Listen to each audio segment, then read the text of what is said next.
San Antonio, Texas. Summer, 1841. As the first light of dawn breaks over the horizon, 35 riders prepare for war. Among them, 20 are Mexican citizens, 15 are Texas Rangers. They saddle their horses, check their weapons, and steel themselves for the hunt ahead. Their faces are grim, their eyes filled with anger. These are men who have lost too much livestock stolen, homes burned, families slaughtered before their very eyes. Today, they ride not just for justice, but for vengeance. Despite the deep wounds between Texas and Mexico, these men stand united.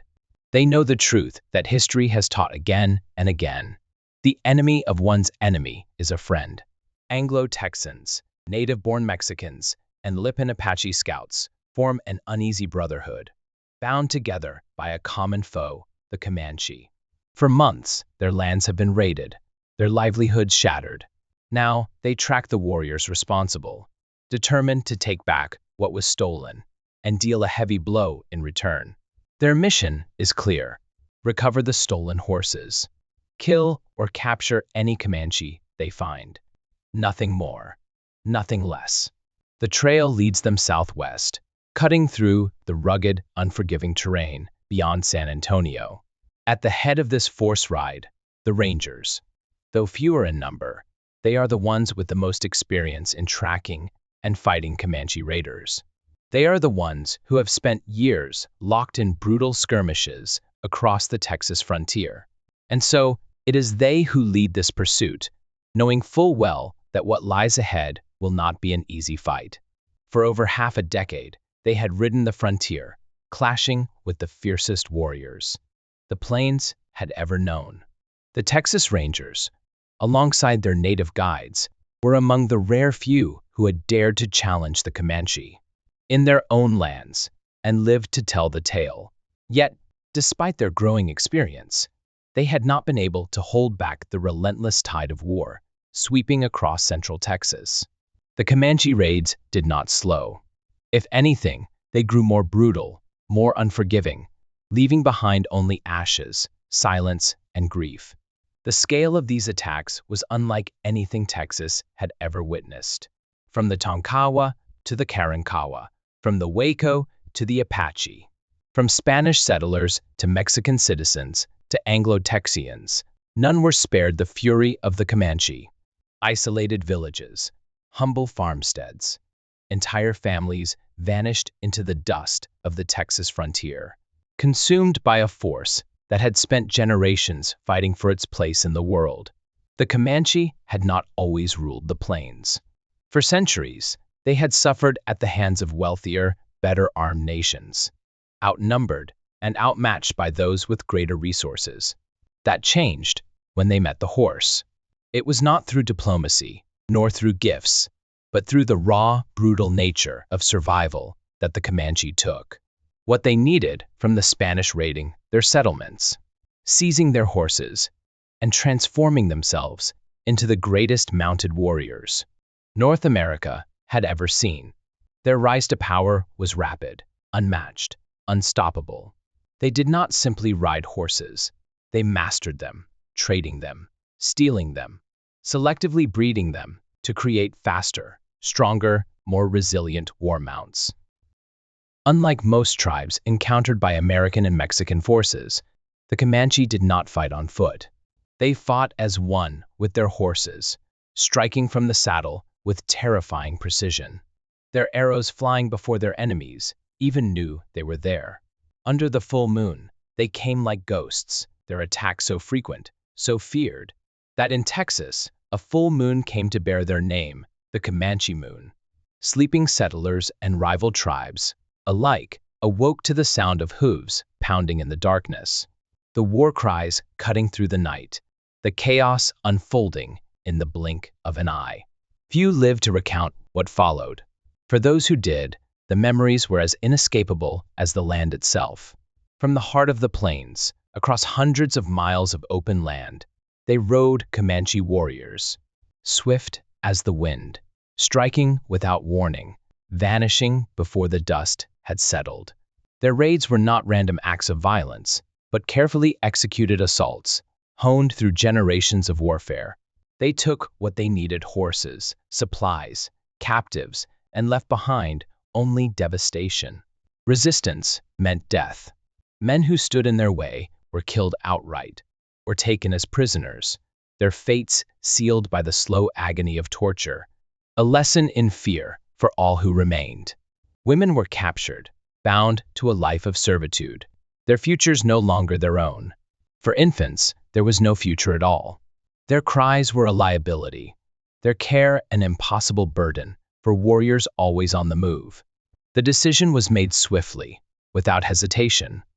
This was the way of war on the frontier, a brutal cycle that had repeated for decades, unchecked, unchallenged. No army, no government had managed to stop the storm that swept through Texas season after season. Even Juan Bautista de Anza, the man who had brokered a fragile peace between the Comanche and New Mexico in the late 18th century, had found that his success stopped at the Texas border. Here, the Comanche ruled without restraint. The Spanish, who had long sought to push their settlements beyond San Antonio, found themselves outmatched. Their missions burned, their soldiers cut down. For over a century, they struggled to hold the land, but the Comanche would not be tamed. When Mexico took control in 1821, after the Treaty of Cordova, little changed. The new government faced the same reality as its predecessors. Comanche raids were not just an inconvenience. They were an existential threat. This was not a skirmish between settlers and native bands. It was a clash between nations. The Comanche were not a scattered tribe to be subdued or displaced. They were an empire of warriors, moving with the rhythm of the plains. Their strength measured not in walls and cities, but in horses, weapons, and the fear they commanded. Their reach extended far beyond Texas. From San Antonio to the Yucatan Peninsula, their name carried weight, their presence a specter that loomed over frontier life. Season after season, their war parties rode out, not just to destroy, but to remind the world that the Comanche ruled the land and no one, not Spain, not Mexico, had found a way to stop them. The Mexican government, struggling to contain the relentless Comanche raids, devised a plan that would shift the burden of defense onto someone else. Instead of confronting the Comanche directly, they sought to create a buffer zone, filling the Texas frontier with Anglo settlers who would absorb the violence, shielding the Mexican heartland from the storm. It was a gamble, an attempt to outsource the fight to men who had come seeking land, fortune, and a future. But the plan backfired. These settlers, left to fend for themselves, quickly realized they had been abandoned. There was no military support, no resources, no reinforcements. The Comanche attacks did not stop, and the settlers, instead of standing as a wall between Mexico and its enemies, turned their anger toward the very government that had brought them here. The frustration boiled over into rebellion, fanned by the belief that Mexico had failed them. What began as a survival struggle soon transformed into revolution, culminating in the Texas Revolution, a conflict that raged from October 2, 1835, to April 21, 1836. Independence, however, brought no peace.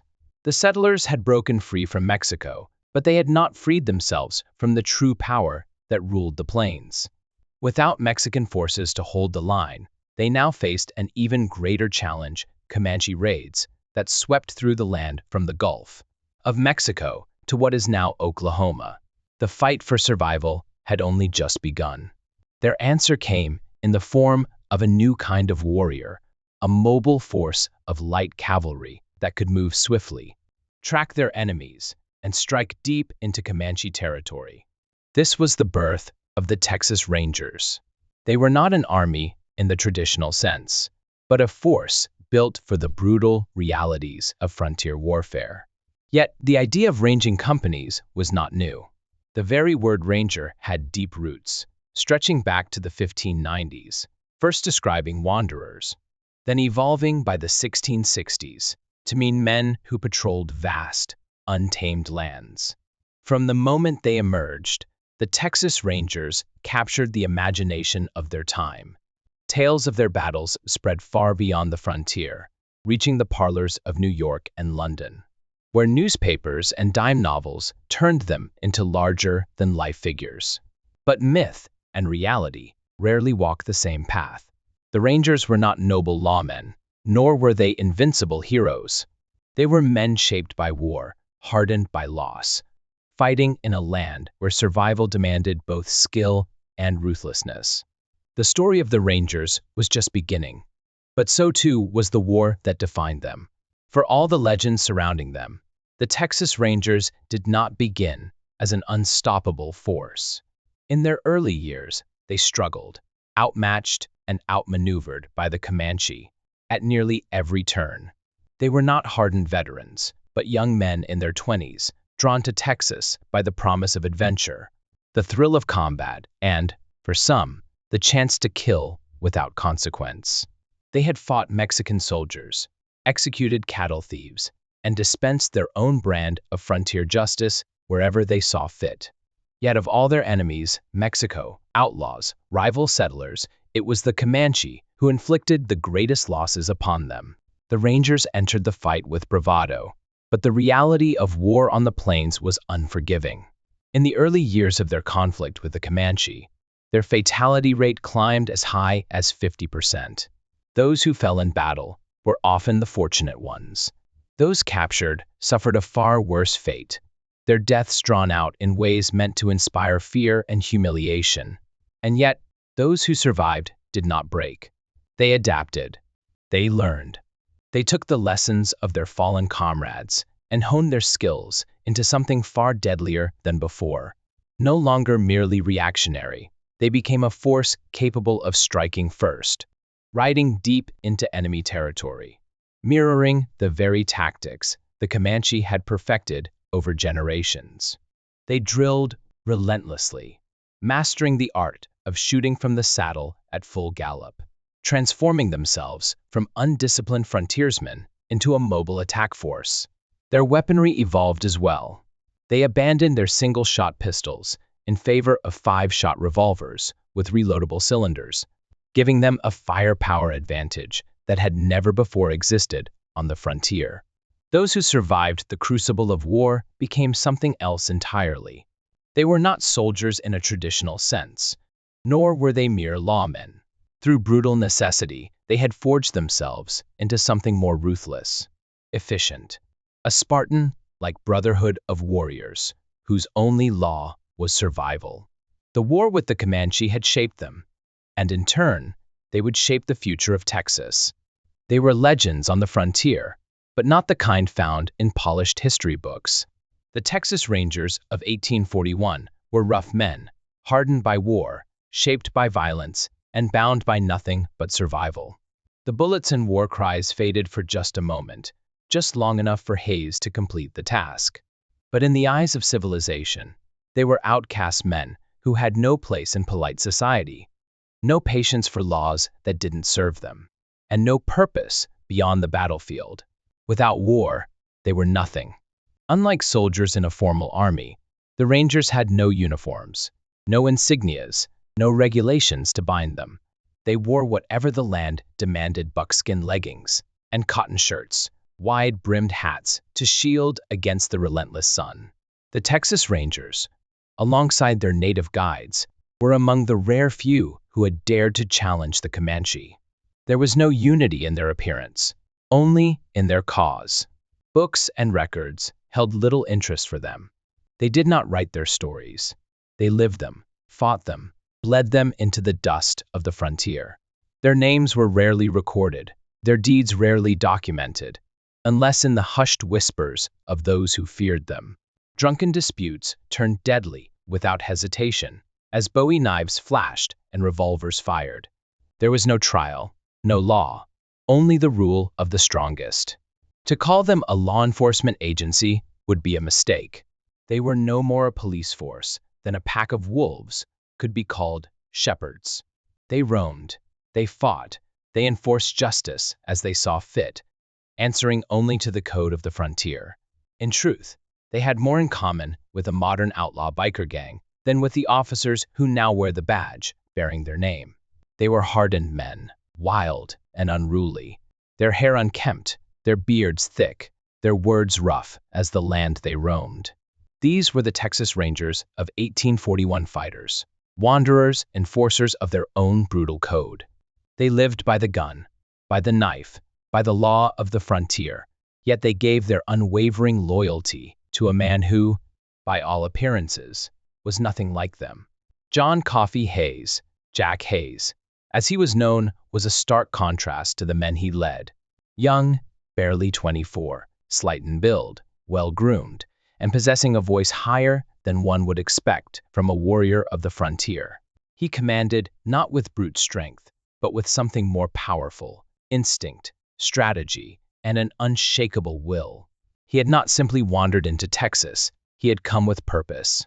Born in Cedar Lick, Tennessee, into a proud military family, he was the son of Harmon A. Hayes, a man who had fought under Andrew Jackson during the War of 1812. His very name carried a legacy. His middle name, Coffee, was given to honor John R. Coffee, a family relative and an officer at the legendary Battle of New Orleans. War was in his blood, and Texas was the battlefield he sought.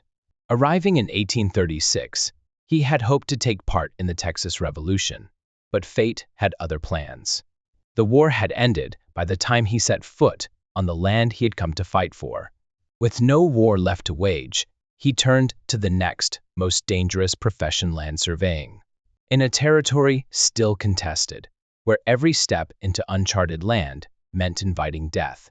This was no ordinary job. It was a profession where a man had to be as much a fighter as a surveyor, where every day could end with a knife in the ribs or an arrow in the back. Jack Hayes did more than survive. He adapted, he learned, and he prepared for the battles that had yet to come. They called it the frontier, an open land waiting to be tamed, charted, and claimed. But those who truly understood Texas knew better. The land west of San Antonio and the newly established capital of Austin was not empty, nor was it unclaimed. It belonged to an empire older than the Texan Republic itself, an empire that had ruled the plains with unmatched skill and unrelenting force. This was Comancheria, a domain that stretched across vast distances, dwarfing anything the settlers could lay claim to. To step into this land without the permission of the Comanche was to invite death. The Comanche had watched for years as Spanish and Mexican surveyors crept into their territory, marking boundaries that did not belong to them, dividing land they had no right to touch. These were not explorers. They were invaders, carving up Comancheria for their enemies, and the warriors of the plains made sure they paid the price. Many a surveyor met his fate, not with a swift death, but with suffering. Staked to the dirt under the Texas sun, their bodies writhing as burning coals were heaped upon them. They became warnings, reminders that Comancheria was not to be trespassed upon. To the Comanche, these were not innocent men, but harbingers of a future where their lands would be stolen and their people displaced. Yet one man did not turn back. Jack Hayes, a young land surveyor, walked the same deadly path as those before him. But unlike the others, he would not become just another nameless victim beneath the Texas sky. He was not just another gunslinger looking for a fight. Jack Hayes had been chosen for the Rangers because of his skill, his instincts, and his lineage. He did not just survive the frontier, he mastered it. He rose quickly through the ranks, proving himself not just as a warrior, but as a leader who understood that brute force alone would never be enough to defeat the Comanche. To fight them, he had to think like them, move like them, strike like them. Near San Antonio, Hayes forged an unlikely alliance. His closest confidant was not another ranger, but Flaco, a Lipan Apache chief who had spent a lifetime at war with the Comanche. Their bond was more than one of convenience, it was built on mutual respect. Flaco did not just share his knowledge, he gave Hayes the key to understanding the battlefield in ways no other Anglo fighter had before. The Comanche did not fight in rigid lines like the armies of Mexico or the United States. They moved like a storm, sweeping across the land in cyclonic formations, a technique perfected over generations. Warriors rode in a continuous, rotating ring, never stopping, never exposing themselves for long. As each rider neared his target, he loosed an arrow with deadly precision, then drifted back into the safety of the formation to reload. By the time a Texan could take aim, the warrior was already gone, replaced by another, then another, until the battlefield was swallowed by chaos. This was how the Comanche dominated the plains, and this was what Flaco taught Hayes to counter. Hayes listened. He learned. He adapted. He turned the Rangers into something new, not a conventional army, but a force that could track and strike deep into Comancheria, fighting on Comanche terms. It was no longer just about defense. Now, the Rangers could hunt. His name carried weight across the Texas frontier. Jack Hayes was not just another Ranger. His reputation stretched beyond the Texians and the Mexicans. Even the Comanche, fierce lords of the southern plains, spoke his name. They called him Cap'n Yak, their pronunciation of Captain Jack, or Bravo too much, meaning too brave, a rare acknowledgement from a people who respected only the strongest warriors. But admiration and fear often walk hand in hand. For the Comanche war chiefs and the Mexican officers, Hayes was not a warrior to be honored, he was an enemy to be hunted. Bounties were placed on his head, his name whispered in camps and forts alike as an irascible devil who refused to die. To them, he was not just a soldier, but a force of nature, unpredictable and relentless. Yet those who rode beside him knew a different man. In the quiet moments before battle, he was affable, even genteel, a man who carried himself with an ease that belied the blood he had spilled. But the moment war called, that mask fell away. His dark eyes turned to ice. His voice, normally high-pitched, became razor-sharp and steady. Every word, every command, was measured, deliberate. The difference between life and death. In the storm of battle, arrows and bullets ripped through the air. Men screamed and fell. But Hayes stood unshaken, throwing himself into the chaos with a reckless disregard for his own life. It was this fearlessness that made men follow him, not out of duty, not for a cause, but because in the madness of war, he was the one thing they could trust. His command was not just respected, it was absolute. And so, as the Texas sun bore down on that sweltering summer morning, Hayes and his men, Rangers and Mexican gunmen alike rode out together, bound by a common enemy, and led by a man whose legend was still being written in blood. Westward from San Antonio, Jack Hayes and his men rode hard, the sun scorching the plains as they followed the faint trails left by Comanche raiders. For days, they pushed forward, tracking their quarry to the rugged entrance of Uvalde Canyon, more than 80 miles from where their pursuit began. The land here was wild, untamed, a place where only the strong survived. Then, on July honest, they spotted their enemy. A dozen Comanche warriors, moving with the confidence of men who believe themselves beyond reach. Hayes knew better. The moment was now, the element of surprise, their only advantage. Without hesitation, he signaled the attack. The Comanche were masters of ambush, but when caught off guard, they did not fight to the last man. They knew when to strike and when to disappear into the land they ruled.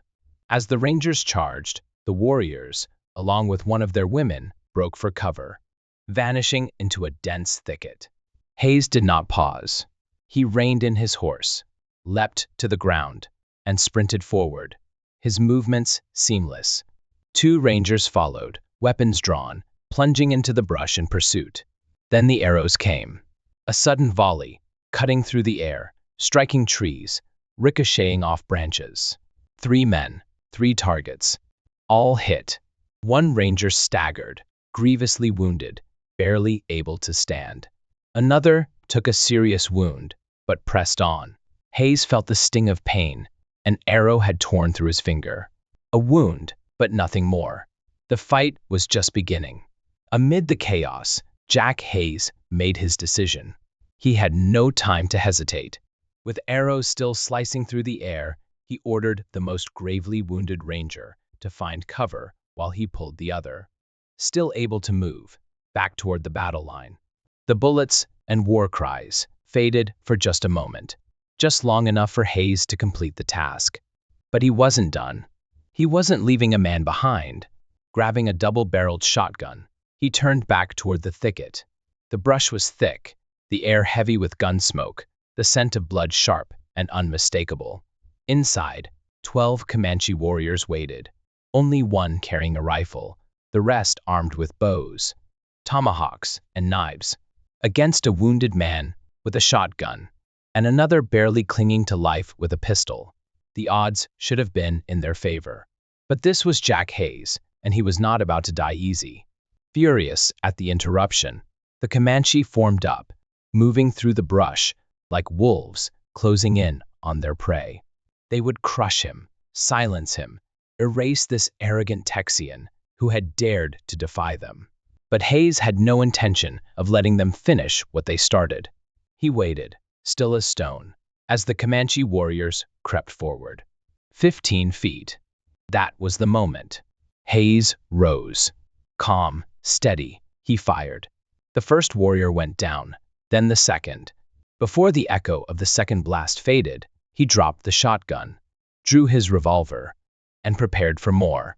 The Comanche hesitated. Their fallen brothers lay in the dirt, blood pooling beneath them. They had expected an easy kill, but now they saw it for what it was, a trap set by a man who did not fear them. The moment of doubt was all Hayes needed. He grabbed his wounded comrade and pulled him toward safety, barking orders for the remaining rangers to surround the thicket and fire on any Comanche who tried to flee. Then, instead of retreating, he reloaded, took up a rifle, and charged back into the fight alone.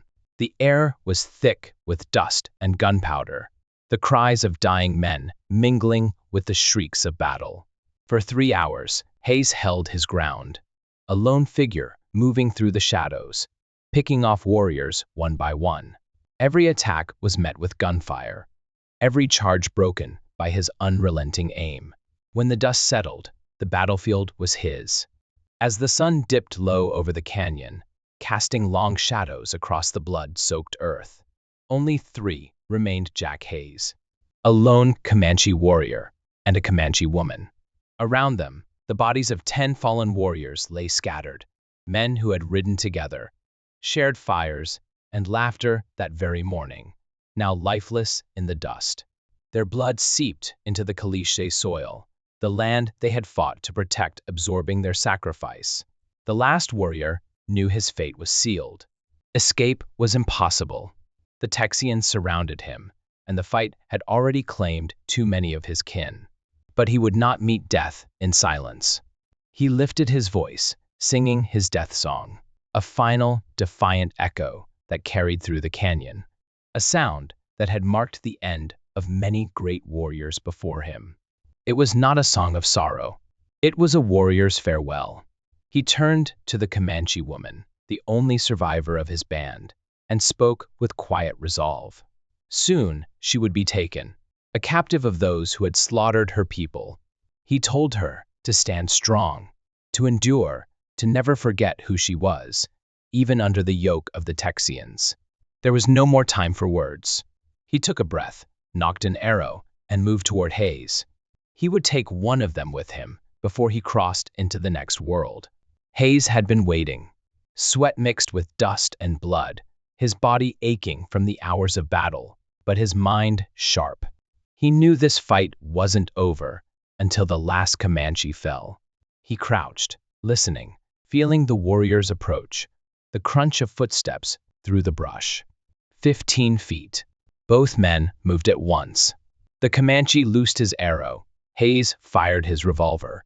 The arrow sliced through the air, grazing Hayes' shoulder, knocking him back. But his bullet struck home, tearing into the warrior's torso. Even wounded, the Comanche did not fall. With a final burst of strength, he lunged forward, knife in hand, determined to finish the fight. Hayes hit the ground, but rolled to his feet in an instant, his revolver still in his grip.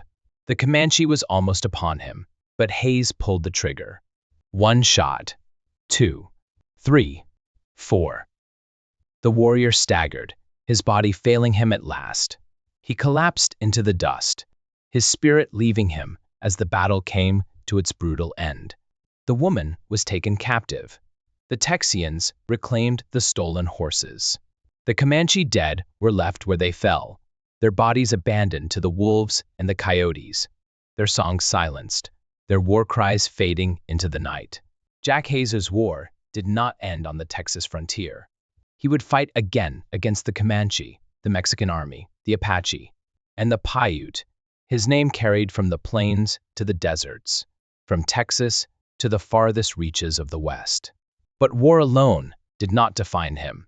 In time, he left the battlefield behind, heading west to San Francisco, where lawlessness ruled and only men of iron could impose order. They made him sheriff, a position that cemented his power in a new world, not as a soldier, but as a guardian of a city on the rise. With land deals and ranching, he built a fortune, trading the gun for gold, yet never losing the sharp edge that had made him a legend. Even those who had once called him an enemy had not forgotten him. The Comanche, who had once fought to the death against his rangers, now saw him through different eyes.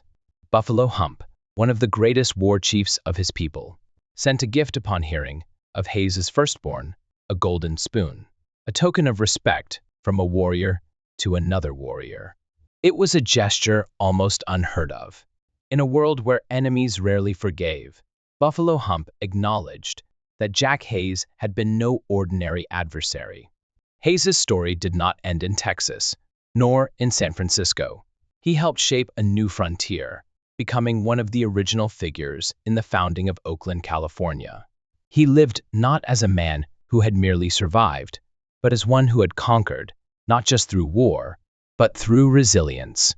He died at the age of 66, far beyond the years of most who had lived and fought on the frontier. His body was laid to rest at Mountain View Cemetery in Oakland, his legacy sealed in the land he had helped tame. But the Comanche, despite their defeat in this battle, did not vanish. For decades after, they ruled the southern plains. Their warriors still feared, their empire still strong. Yet time was against them. By the 1870s, the once mighty lords of the plains were forced onto reservations, their way of life shattered, their people cast into a world of discontent, confinement, and betrayal. Texas had been won, but at a cost paid in blood, Comanche, Texian, Mexican, all bound to the same fate of violence and loss. The land itself had absorbed it all, the echoes of war still lingering in its hills and rivers. Too many stories, too much tragedy, to fit into just one telling. This was Texas, a land where empires clashed, where dreams were built upon the bones of the fallen, where the fight never truly ended.